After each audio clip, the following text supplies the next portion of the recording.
حضرت صلی اللہ علیہ وسلم کے زمانے سے لے کر آج تک کروڑہا مسلمانوں نے اپنی اپنی استعدادوں کے مطابق اس پر عمل کر کے دکھایا ہے۔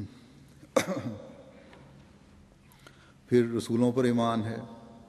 اگر یہ انکار کیا گیا رسولوں کا تو ان قوموں کی بدقسمتی تھی، لیکن ان کی تعلیم اور ان کے دعوے کبھی ایسے نہیں ہوئے جو کسی انسان کو تکلیف میں ڈالیں۔ ہر نبی نے یہی کہا کہ میں تمہیں خدا سے ملانے اور تمہارے فائدے کی تعلیم دینے کے لیے آیا ہوں۔ اس طرح پر اور اس کے لیے میں تم سے کوئی اجر نہیں مانگتا، میرا اجر خدا کے پاس ہے۔ میرا مقصد تمہیں تکلیف پہنچانا نہیں بلکہ تمہاری بھلائی ہے، اور اس لیے کہ تم یوم آخرت پر یقین کرو اور جزا سزا کی تقدیر پر ایمان لاتے ہوئے خدا تعالی کی جناب سے نیک اعمال کر کے جزا حاصل کرو، اس کی رضا کی جنتوں میں جاؤ۔ اور نیک جزا میں بھی اللہ تعالیٰ کی رحمت کی وسعت کس حد تک ہے کہ فرمایا کہ کسی بھی گناہ کا بدلہ اسی قدر ہے جتنا گناہ ہے، اور نیکی کا بدلہ 10 گنا بلکہ اس سے بھی زیادہ اللہ تعالیٰ فرماتا چلا جاتا ہے۔ بس خدا تعالیٰ جو تعلیم بھی اپنے انبیاء کے ذریعے سے دنیا کے سامنے پیش کرتا ہے ان کی استعدادوں کے مطابق ہے۔ اگر پہلی قوموں کی ذہنی صلاحیتیں کم تھیں تو ان کے سامنے ان کی تعلیم بھی اس کے مطابق رکھی۔ اسی حوالے سے جو میں نے بتایا ایمان کا جہاں ذکر ہوا، اسی مجلس میں اس فرشتے نے جبرائیل آئے تھے، ارکان اسلام کا بھی ذکر کیا کہ پوچھا کہ کیا ہے اور اسلام کیا ہے۔ حضرت صلی اللہ علیہ وسلم نے فرمایا کہ کلمہ طیبہ لا الہ الا اللہ محمد رسول اللہ۔ پھر نماز کے بارے میں پوچھا، آپ نے فرمایا کہ نماز ہے، پھر روزہ ہے، پھر زکوٰۃ ہے، پھر حج ہے۔ تو یہ نماز جو عبادت ہے، روزہ جو عبادت ہے، اس کے لیے بھی کسی کو مکلف نہیں کیا، بلکہ اگر کوئی بیمار ہے تو اس کو بیٹھ کر یا لیٹ کر بھی نماز پڑھنے کی اجازت ہے۔ اگر سفر میں ہے تو جمع کرنے کی اور قصر کرنے کی اجازت ہے، اور روزہ ہے اس طرح ہی، سفر میں نہ رکھنے کے لیے اجازت ہے، نہ رکھو جب فرض روزے بھی ہیں۔ بیماری میں نہ رکھنے کی اجازت ہے۔ زکوٰۃ ہے وہ صرف اسی پر فرض ہے جو صاحب نصاب ہے۔ حج ہے تو اسی پر فرض ہے جو راستے کی وسائل بھی رکھتا ہو اور امن بھی ہو، صحت بھی ہو۔ تو ساری چیزیں اللہ تعالیٰ نے جو فرمائیں وہ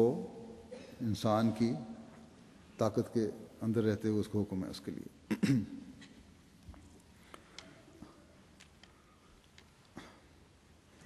اور جیسا کہ میں نے کہا ہر طبقے نے ان باتوں پر عمل بھی کر کے دکھایا۔ ان کے قطع نظر ان کے جو مسلمان عمل نہیں کرتے، کروڑہا مسلمان ایسے گزرے ہیں اور ہیں جو اس پر عمل کرتے ہیں، عمل کر کے دکھا رہے ہیں۔ تیسری بات جو حضرت مسیح موعود علیہ السلام نے یہ بیان فرمائی اس حوالے سے، اللہ تعالیٰ نے فرمایا ہے کہ حضرت صلی اللہ علیہ وسلم کا عمل اور نمونہ تمہارے لیے اسوہ حسنہ ہے۔ جیسا کہ اللہ تعالیٰ فرماتا ہے لقد کان لکم فی رسول اللہ اسوۃ حسنہ، یقیناً تمہارے لیے اللہ تعالیٰ کے رسول میں اسوہ حسنہ ہے۔ تو فرمایا ہمیں حکم ہے کہ تمام احکام میں،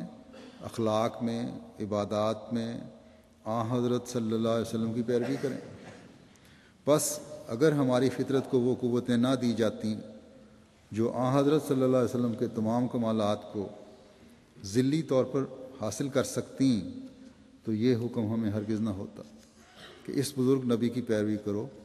کیونکہ خدا تعالیٰ فوق الطاقت کوئی تکلیف نہیں دیتا، جیسا کہ وہ خود فرماتا ہے لا یکلف اللہ نفسا الا وسعہا۔ بس یہاں یہ فرمایا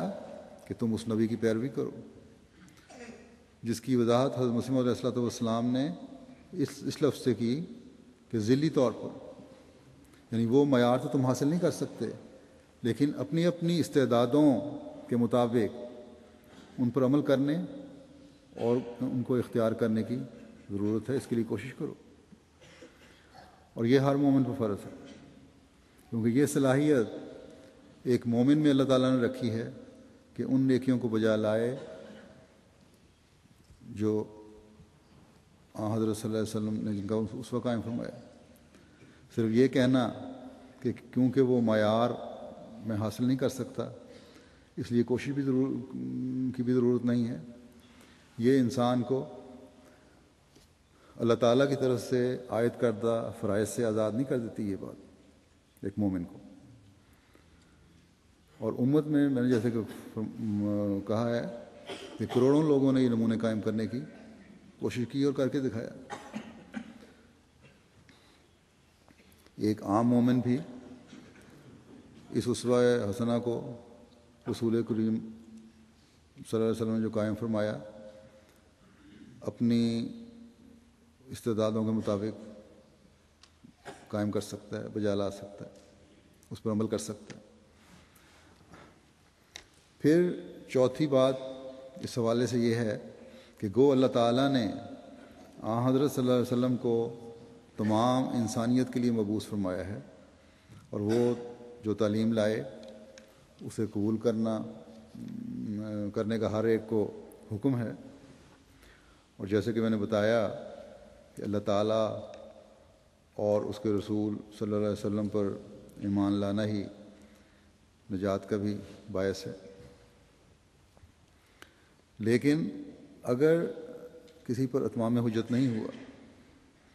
تو کیونکہ اللہ تعالیٰ کسی کو اس کی طاقت سے بڑھ کر کسی بات کا مکلف نہیں بناتا، اس لیے وہ شخص قابل مواخذہ نہیں ہوگا جس پر اتمام حجت نہیں ہوا۔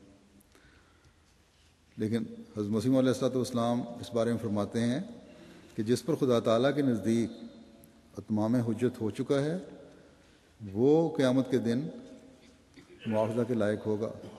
اور جس پر خدا تعالیٰ کے نزدیک اتمام حجت نہیں ہوا وہ مکذب اور منکر ہے، تو گو شریعت نے جس کی بنا ظاہر پر ہے اس کا نام بھی کافر ہی رکھا ہے، اور ہم بھی اس کو باتباع شریعت کافر کے نام سے ہی پکارتے ہیں، مگر پھر بھی وہ خدا کے نزدیک بموجب آیت لا یکلف اللہ نفسا الا وسعہا قابل مواخذہ نہیں ہوگا۔ ہاں ہم اس بات کے مجاز نہیں ہیں کہ ہم اس کی نسبت نجات کا حکم دیں، اس کا معاملہ خدا کے ساتھ ہے، ہمیں اس میں دخل نہیں۔ یہاں یہ بھی یاد رہے کہ ان الفاظ کے بعد حضرت مسیح علیہ الصلوۃ والسلام نے یہ بھی فرمایا ہے کہ یہ علم محض خدا تعالیٰ کو ہے کہ اس کے نزدیک باوجود دلائل عقلیہ اور نقلیہ اور عمدہ تعلیم اور آسمانی نشانوں کے کس پر ابھی تک اتمام حجت نہیں ہوا، ہمیں کسی کے باطن کا علم نہیں ہے۔ اور چونکہ ہر ایک پہلو کے دلائل پیش کرنے اور نشانوں کے دکھلانے سے خدا تعالیٰ کے ہر رسول کا یہی ارادہ رہا ہے کہ وہ اپنی حجت لوگوں پر پوری کرے، اور اس بارے میں خدا بھی اس کا مؤید رہا ہے، اس لیے جو شخص بھی دعویٰ کرتا ہے کہ مجھ پر حجت پوری نہیں ہوئی وہ اپنے انکار کا ذمہ دار آپ ہے، اور اس بات کا بار ثبوت اس کی گردن پر ہے، اور وہی اس بات کا جواب دہ ہوگا کہ باوجود دلائل عقلیہ اور نقلیہ اور عمدہ تعلیم اور آسمانی نشانوں اور ہر قسم کی رہنمائی کے کیوں اس پر حجت پوری نہیں ہوئی۔ پس گو بغیر اتمام حجت کے خدا تعالیٰ نے کسی کو مکلف نہیں بنایا، لیکن مخالفین اسلام اور احمدیت کو یہ بھی سوچنے کی ضرورت ہے کہ کہیں ان کے نفس کے دھوکے انہیں یہ بات کرنے پر مجبور تو نہیں کر رہے کہ ہمیں اتمام حجت نہیں ہوئی۔